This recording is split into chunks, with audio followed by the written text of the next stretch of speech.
ధన్యవాదాలు.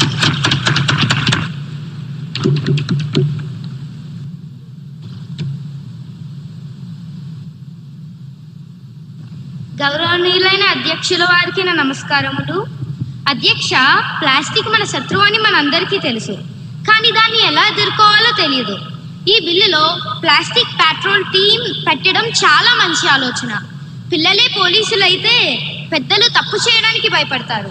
స్కూల్ దశ నుండే వేస్ట్ ఆడిట్ చేయడం నేర్పిస్తే రేపు వాళ్ళు కలెక్టర్లు అయ్యాక చెత్త సమస్య ఉండదు అధ్యక్ష.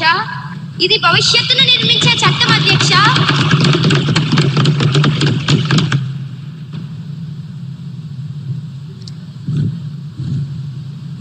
అధ్యక్ష, మంత్రి గారు చట్టం రాశారు, చాలా బాగుంది.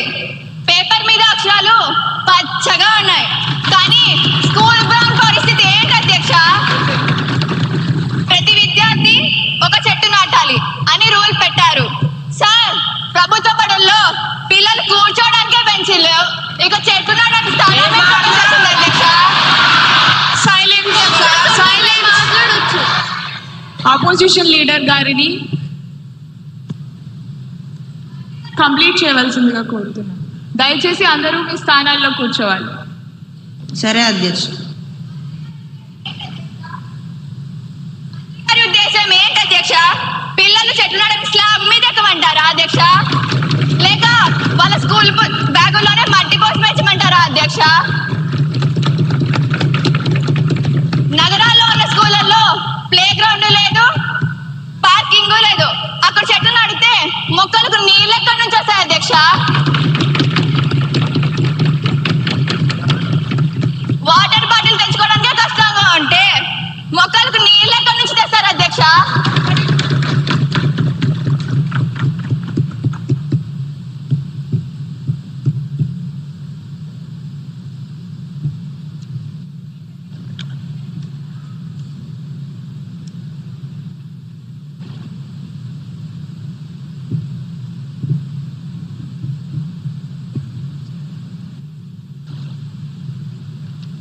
అధ్యక్ష, ఈ బిల్ చూస్తుంటే మనం పిల్లల్ని సైంటిస్టులుగా మారుస్తున్నామా లేక మున్సిపాలిటీ గుమస్తాలుగా మారుస్తున్నామా అనే అనుమానం వస్తుంది అధ్యక్ష.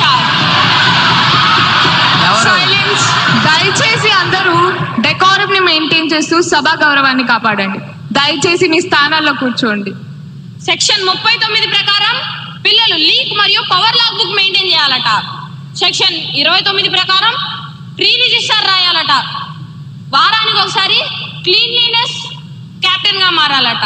ఇవన్నీ చేశాక వాడు చదువుకునేది ఎప్పుడు అధ్యక్ష? అవి బాధ్యత.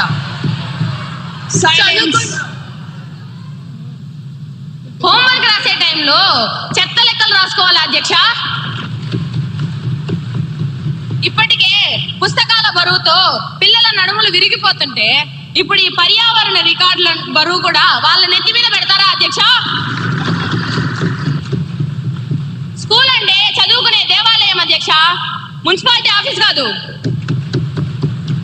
ధన్యవాదాలు అధ్యక్ష.